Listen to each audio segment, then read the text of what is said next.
شكرينا تات انت عايز كده سبلنا انا خمسات كزارب كله اذا سوشيال ميديا حاول دي تغير تمحو اودات حواتنا تقامتن دقفتن بحنساب يمزمصو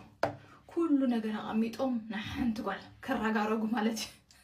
ናና አላሻቢልና እንደቀር ግን እንታይስ ከገሪ ምን ይጽቡአት حقهم يوم እንታይ ብሎ መስልከን ኣብ ላዕሊ ዘሎ ሕብረተሰብ ነቲ ዝደኸመ ኣካል ሕብረተሰቡ ይከላኸል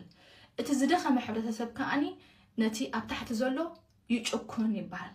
ንጓለን ስቴይቲ ከሃርሙ ምስጓለን ስቴይቲ ከጻረፉ እዚ ተፈጥሩ ዘሎ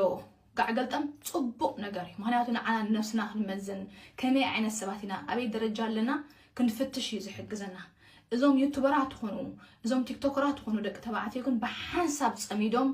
ተንፒክ መኻለዋ ተንፒክ ምምሻለዋ ሕዋትና ድብላ ተኣኪቦም ኣታክ ገብሩ ከለው እንታይ ተሪፉ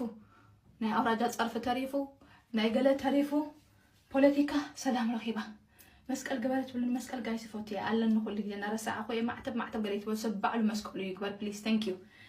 ተንደቃ አንስቴ ግን ዓይንኽን ከፊት ክንኪዳ እዚ ዝግበር ዘሎ መጥቃዕቲ ንዓይ ምንም አይመስለንን አንኳ ናይ ቴሌፎን መቅጣዕ መጥቃዕቲ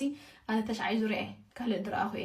ኣምላኽ ካ ይርእዩ ኣብዚ መፂና በኣፍና ስለዝጠወና ዮም ነገራት ሕነ ዝፈዲ ኣብ ልዕሊና ኣሎ ኩሉ ግዜ ኣምላኽ እንታይ ክብለኒ ኢልና ንሓስብ ክንከላልና ዝኾነ ነገር ክንገብር ከለና ኦኬ ዩ ጋይስ I'll see you tomorrow.